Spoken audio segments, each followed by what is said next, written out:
Hello and welcome everyone today to this episode of Ek Soch. This is an initiative that we bring together on the single platform, the think tanks of the country from all over the place, north, south, east, and west. We are trying to bridge the gap between the reality and how the world has been progressing, how India has been developing, and how we are moving ahead in the times and creating a mark of the country we call India. Today we have with us Sri Mayank Gandhiji, who is an amazing orator, who's a person who's working on the grassroots and who's been part of an initiative called Global Parley that has changed the rural landscape. Mayankji, welcome. And with this, I would like to invite Sukanyaji to introduce Mayankji. Mayank Gandhiji, namaskar. Welcome today to our great initiative called Ek Soch. And we also do a lot of अपने हम विचारधारा को जो भी उपलब्ध है आपके द्वारा लोगों को तक पहुंचाने की कोशिश करते हैं अपने माध्यम से। सो बहुत बहुत स्वागत, आपने अपना बहुमूल्य समय दिया हमारे लिए। Thank you very much. Mayank Gandhi, आपके बारे में थोड़ा I would like to give an introduction, a small introduction. Who started his career as an international urban planner. In 2011, he was part of the leadership of IAC, India Against Corruption. In 2015, he quit politics and also dedicated his entire life for nation building.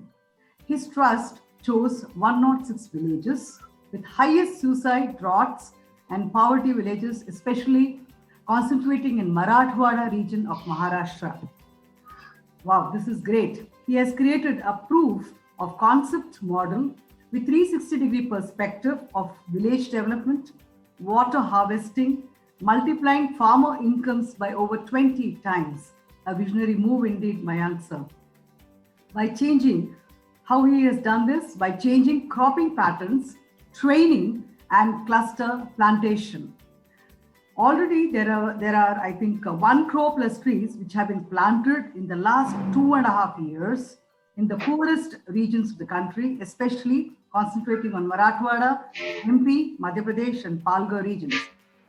Through his rural economic revolution model with Global Parley, which we will be dealing with you in detailed form, he believes that India can be thoroughly transformed by multiplying n number of times the farmer incomes. Recently, he also began Global Kutch, a Jal Andolan, which is a water management project to solve the water scarcity crisis in Kutch district of Gujarat. Ye dil mange more. I think there are many projects which are awaiting for you. I hope you have a speedy recovery. And the nation is waiting for your lot of projects, and we also wait in an anxious way, in anxious manner, with folded hands. I welcome you, sir, once again to our Ek Soch initiative. नमस्कार. नमस्कार. Thank you for inviting me. मैं हिंदी में बोलूंगा अगर आप अनुमति दें. आपका प्लेटफॉर्म है सर, आप बेबाक से आप बोलिए सर, आपका प्लेटफॉर्म है. कुछ सदियों पहले ना भारत सोने की चिड़िया कहते थे. हमारे पास 33% इकोनॉमी था, 30% ट्रेड था विश्व का. आज हम लोग 2.38% इकोनॉमी है विश्व का और 0.8% ट्रेड है. यानी अगर भारत डूब भी जावे ना तो मुझे लग रहा है विश्व को कुछ दिन लगेगा कि अरे यार ये थोड़ा बुरा हुआ, लेकिन दूसरे अपने आप चलेगी. हमारी कोई आवश्यकता फिर ऐसा लगता है कि तो इसको विश्व को हमको वापस सोने की चिड़िया कैसे बनना है, इसके ऊपर मैं हमेशा सोचता था. मैं जब विश्व के अंदर इंटरनेशनल अर्बन प्लानर था, वहां के लोगों की जीवन देखता था और अपने लोगों की जो कठिनाई देखता था गरीबों की, तब ये लगता था कि ये आम आदमी को कैसे जीवन इनका बेहतर कर सके. तो इसलिए फिर सब कुछ छोड़ छाड़ के यहाँ आ गया. अन्ना हजारे जी के साथ काम करके राइट टू इंफॉर्मेशन वगैरह के ऊपर काम किया और थोड़ी एक इंडिया अगेंस्ट करप्शन मूवमेंट किया. उसके बाद सब करने के बाद ये लगा कि रियल टर्म्स में ये तो कन्फ्रंटेशनल पॉलिटिक्स हो रहा है, क्या हम ये मुर्दाबाद पॉलिटिक्स हो रहा है. हमको ये पता है कि ये बिल्डिंग को गिराना है, लेकिन वो बिल्डिंग की जगह नया बिल्डिंग कैसे बनेगा उसका कोई हमारे पास ब्लूप्रिंट भी नहीं है, प्लान भी नहीं है। तो मुझे लगा एक डेवलपमेंट ओरिएंटेड अगर हम करें तो लोगों की जिंदगी बेहतर हो सकती है और ये देश सुधर सकता है। नहीं तो एक पार्टी को दूसरी पार्टी से रिप्लेस करना, एक गवर्नमेंट को दूसरी गवर्नमेंट से रिप्लेस करना, उससे बेहतर ये है कि लोगों की लाइफ को कैसे कर सकते। तो सब कुछ छोड़ छाड़ के मैंने सोचा कि मुझे देश को बदलना है।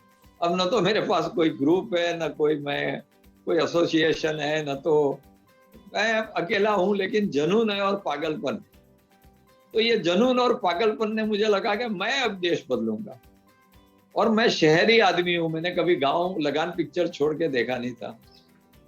तो गांधी जी कहते थे कि soul of India lives in its villages. तो मैंने सोचा कि ऐसा गांव पकड़े जहां पे सबसे ज्यादा तकलीफ हो। तो मराठवाड़ा में आईएस सुसाइड, उसके अंदर Beed district was the worst. और वहां पे परली और अष्टी दो ऐसे तालुके थे जहाँ पे बहुत सुसाइड भी होता था। और वहां का जैसे इंडिया का इरिगेटेड एरिया 40% था, तो वहां का 1.76 था। तो मैंने सोचा अष्टी में काम करूं कि परली में काम करूं। फिर पता चला परली तो बहुत क्राइम इन्फेस्टेड है, लोग लॉलेसनेस, हाथ में बंदूक तलवार सब लेके काफी लोग मीनिंग। तो मैं बोला फिर तो यही एरिया में काम करूंगा। मेरा सिलेक्शन प्रोसेस ये था कि वर्स्ट एरिया कौन सा है, और वहां के गांव में मैंने काम करना शुरू किया। तो पहले तो वो लोग सोचते थे गांव वाला ये कौन आदमी आया है, इसको वोट चाहिए या नोट चाहिए। करेक्ट। तो कुछ दिन में उनको समझ में आया कि थोड़ा पागल है, सब कुछ छोड़ छाड़ के यहाँ पे आता है, तो नॉर्मल आदमी तो नहीं आता है। जुनून है कुछ, जुनून भी है, थोड़ा पागल भी है, नॉट मेकिंग नॉर्मल चॉइसेस। और हम लोग सब लोग पागल है जो देश का काम करने बैठते हैं, हम लोग सब पागलों की एक जमात ही है। करेक्ट।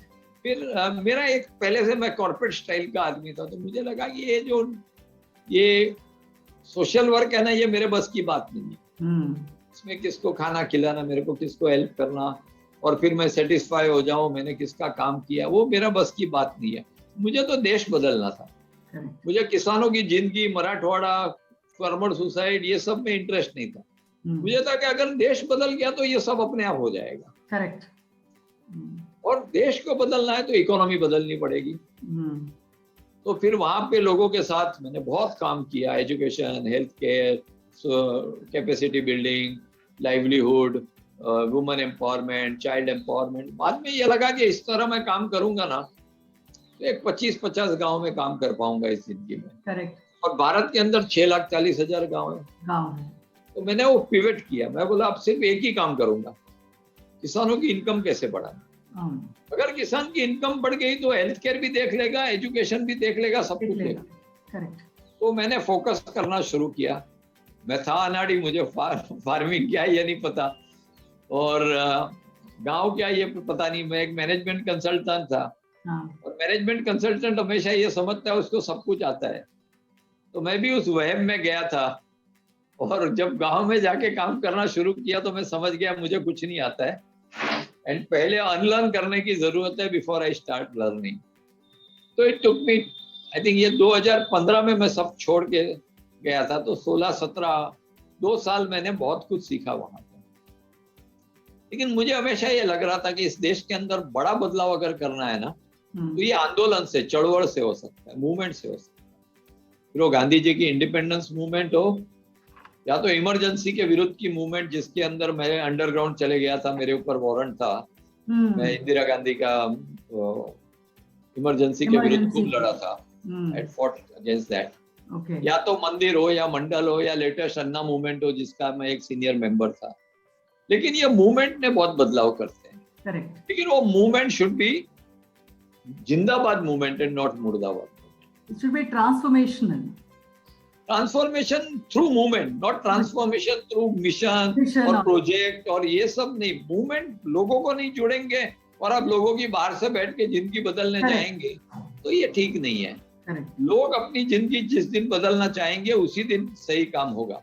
तब तक सारी बातें हैं, बाहर से आके आप उनको करते हो वो ठीक नहीं है। You are an outsider finally. तो वहां पे एक मैं वाक्य आपको कहना चाहता हूं।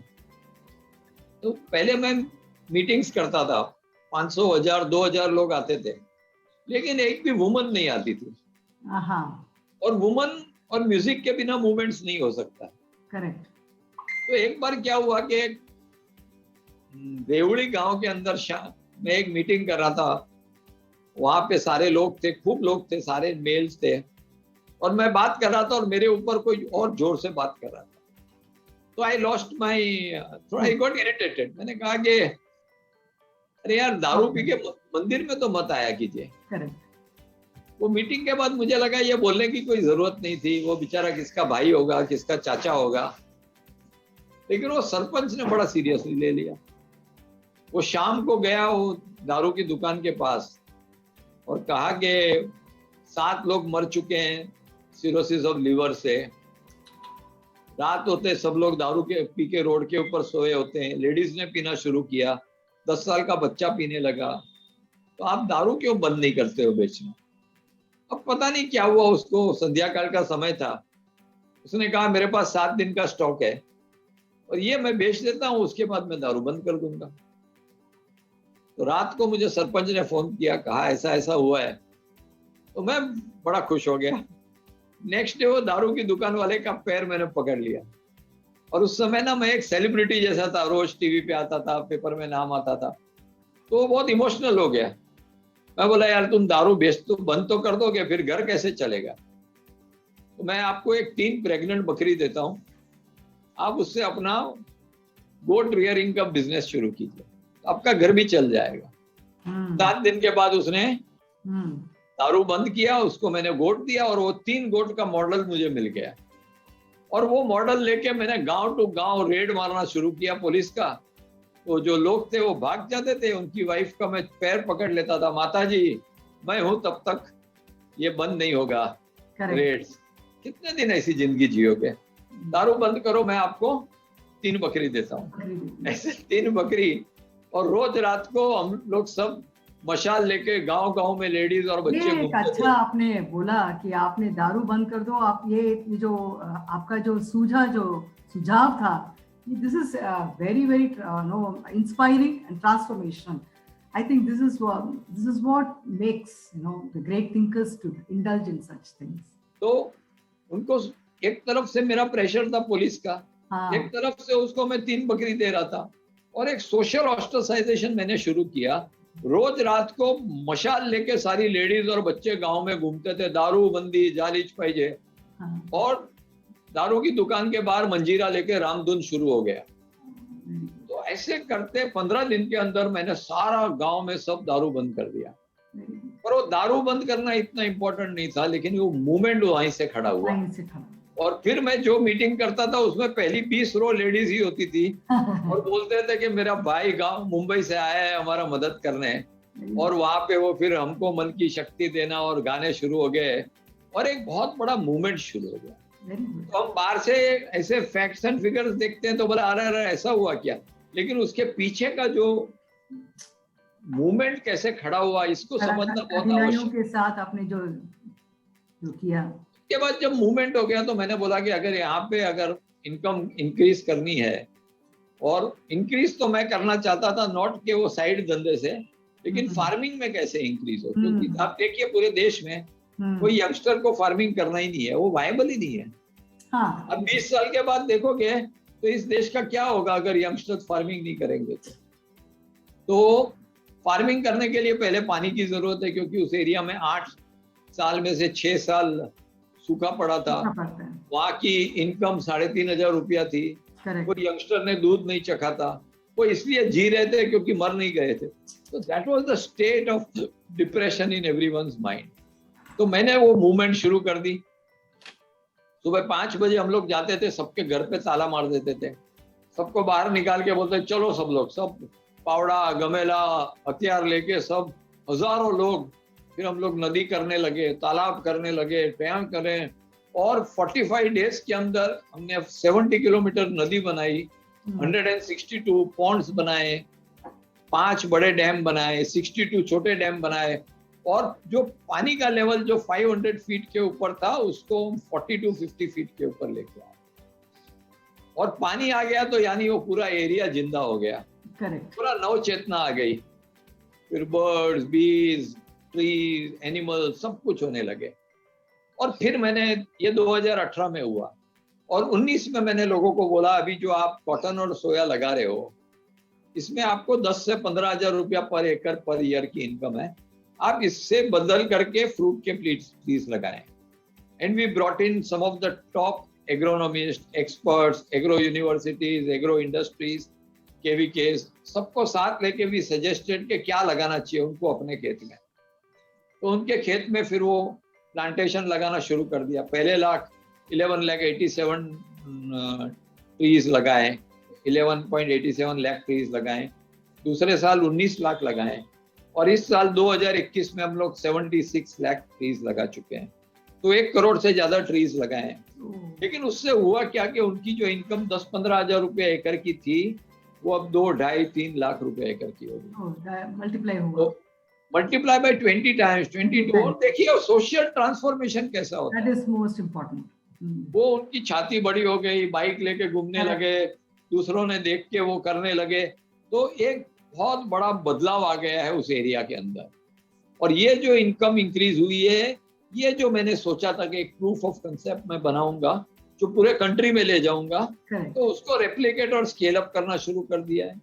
तो जो एक डिस्ट्रिक्ट में हमने काम चालू किया था, एक तालुका में काम चालू किया था, फिर डिस्ट्रिक्ट में किया, अभी हम लोग 15 डिस्ट्रिक्ट में काम करते हैं। 8 डिस्ट्रिक्ट महाराष्ट्र में, 8 डिस्ट्रिक्ट मराठवाड़ा, एक पालघर, और 6 डिस्ट्रिक्ट हम लोग मध्य प्रदेश में। So totally we are working in over 15,000 villages. और वहां पे जो किसान ये क्रॉप पैटर्न चेंज करके फिर उनको मार्केटिंग में, उनको ट्रेनिंग, उनको स्केल के ऊपर इतना प्रोडक्शन निकालते हैं कि मार्केट जाने की जरूरत नहीं पड़ती, मार्केट उनके पास आता है, उनको बेटर प्राइसेस मिलते हैं, उनको लर्निंग, टीचिंग, लेसन्स, ये सब कुछ मिलता है। तो ये ओवरऑल ग्रोथ करने से एक ऐसा मॉडल मिल गया कि अगर देश भर में अगर इसको किया जाए तो इट विल चेंज द। मैं आपको एक एग्जांपल दे रहा हूँ, बोलिए सर, कि हमारे यहाँ 3.21% of the land is under fruit plantation. China में 13.95 है। अगर हम इसको 11% लैंड को फ्रूट प्लांटेशन के अंदर लेके जाएं, तो और revenue of the country will increase by 3.23 lakh crore, which is 2.2% of India's GDP or 13.9% of India's agri GDP. That is the kind of impact that it can have around the country. Correct. Up to 2022 का we have very ambitious plan. We are planning to go to about 8 states. और सब जगह हमने कच्छ में जो शुरू किया वो पानी का किया, लेकिन अभी ओडिशा में we are planning in a very big way for plantation. Assam में काम कर रहे हैं, तमिलनाडु में बात कर रहे हैं। तो we are trying to go across the nation, because if the farmer who is earning between 10 to 40,000 rupees an acre, अगर वो मिनिमम 1 लाख रुपया कमाने लगे तो इंडिया नहीं बदलेगा क्या? जरूर।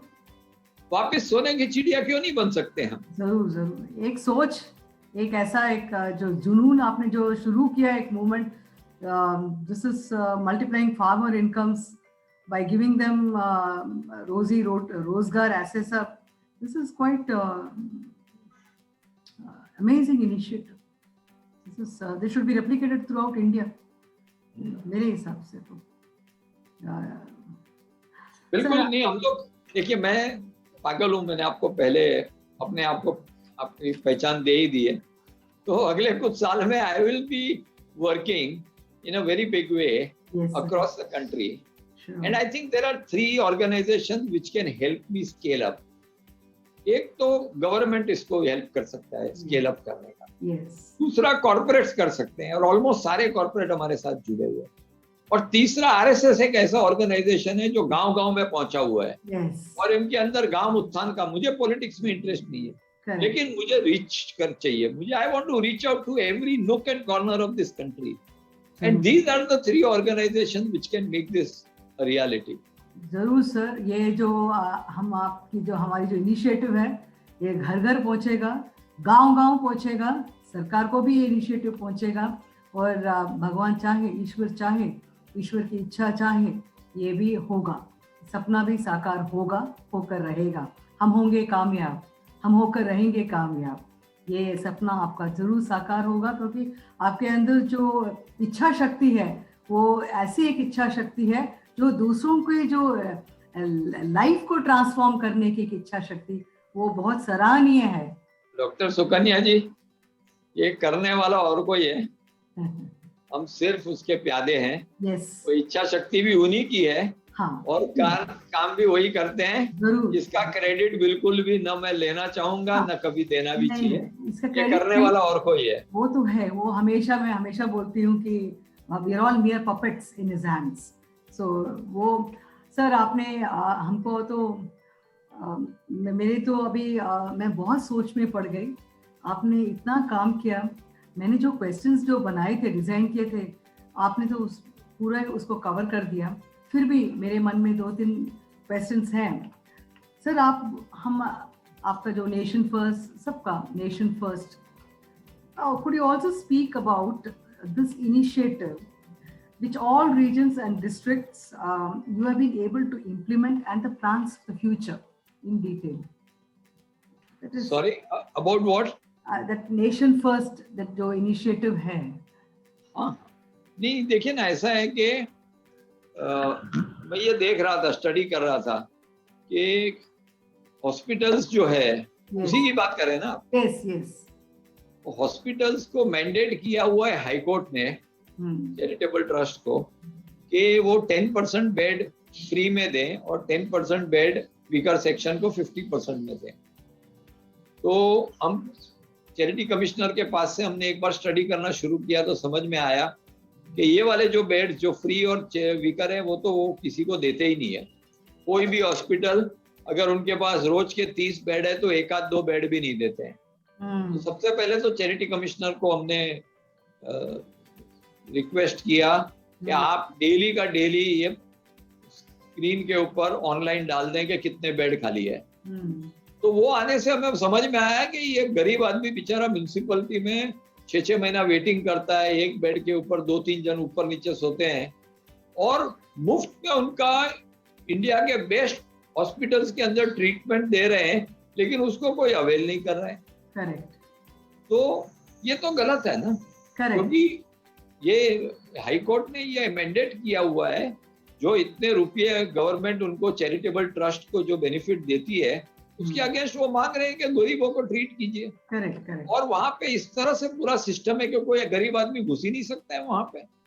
तो हमने मैंने थोड़ा जिद्दी हूँ ना, मैं बोला अब गरीबों को वहीं पे से एडमिशन दिलवाएंगे। तो और हम लोग इनिशिएटिव था ये। हाँ, तो हम लोग लग जाते हैं हॉस्पिटल्स के साथ लड़ने झगड़ने, रिक्वेस्ट करने, हाथ जोड़ने कि भैया इनको एडमिशन दो और मुफ्त में इनको बेस्ट ट्रीटमेंट करो। आप एक जनशक्ति का मिसाल और जन जन के दिलों में बसे हैं, और उनकी आवाज और उनकी नस को आप पहचानते हैं।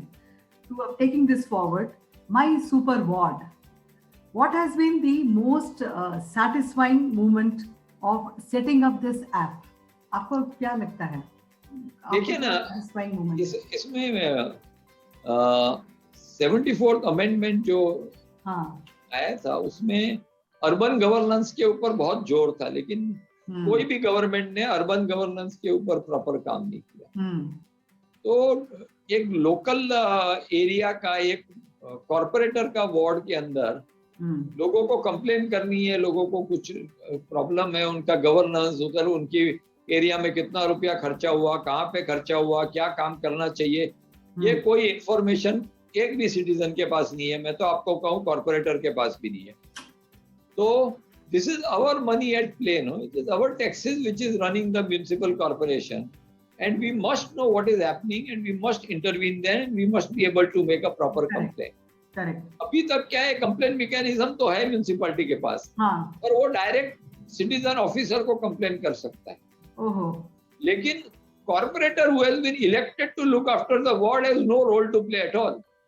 तो हम उसको क्यों चुन के ला रहे हैं? Correct. So I have made one app which is for local governance, जिसके अंदर corporator is involved into the whole thing, और corporator is accountable to give services to the citizen.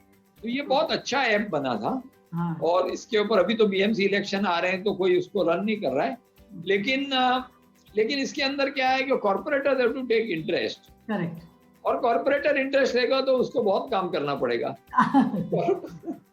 तो कॉर्पोरेटर एक आध अफवाह छोड़ के, मैंने को तो ये लगा कि ये मेरा वार्ड का बहुत सुंदर मॉडल है, लेकिन ये चलेगा नहीं, किसी को इंटरेस्ट नहीं है काम करने में।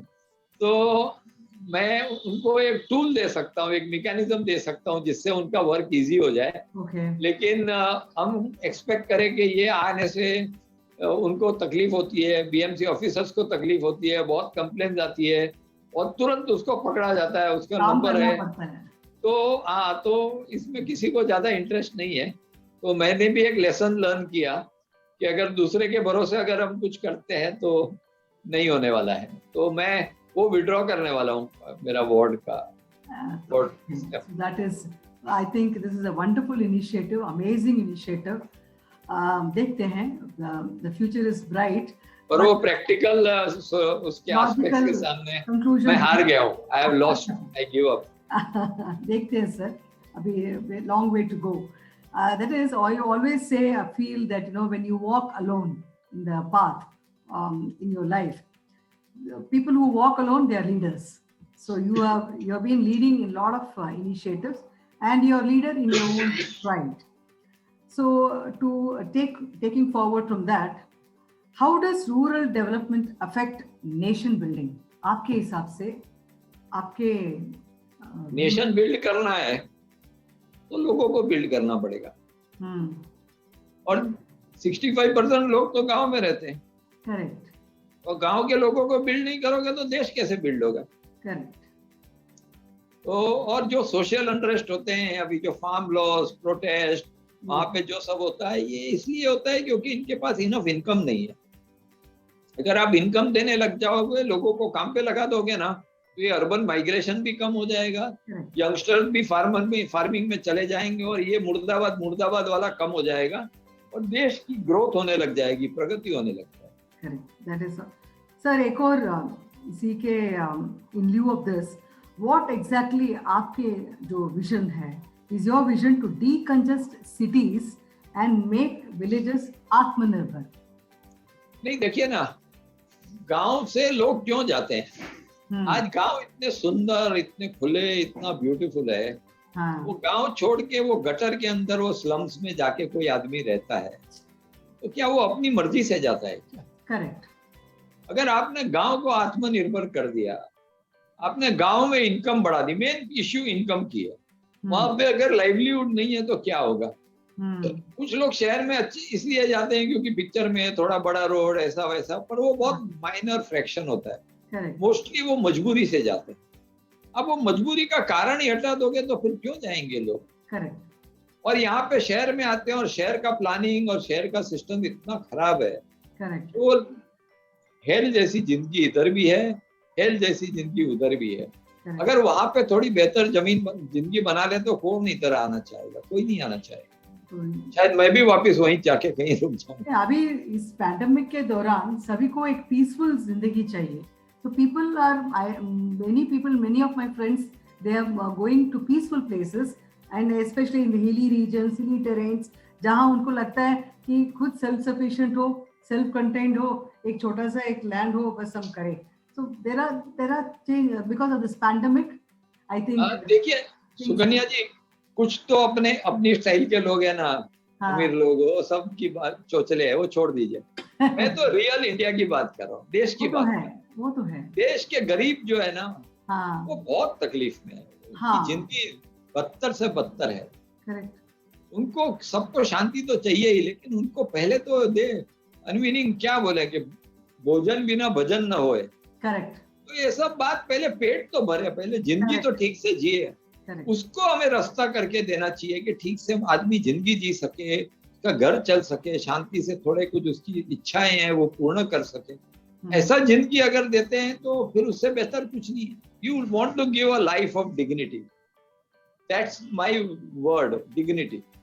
लोगों को एक अच्छी जिंदगी डिग्निटी से जी सके ना, उसको क्या रोज बरोज यहाँ पे रुपया देना, यहाँ पे पैसा खिलाना, यहाँ पे भागना, यहाँ पे दौड़ना या कुत्ते जैसी जिंदगी जीना। आप उसको एक लाइफ ऑफ डिग्निटी इतना नहीं कर सकते 70 साल के गवर्नमेंट के बाद?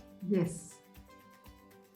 This nation has failed. This government has failed this nation. And I don't mean BJP government. I'm saying the 70 years of governance 70 साल में has जो हुआ, failed this, the poor people of this country. Correct, 70 साल के बाद हम लोग नहीं उनका देखभाल कर रहे हैं. वही एक प्रश्न चिन्ह है.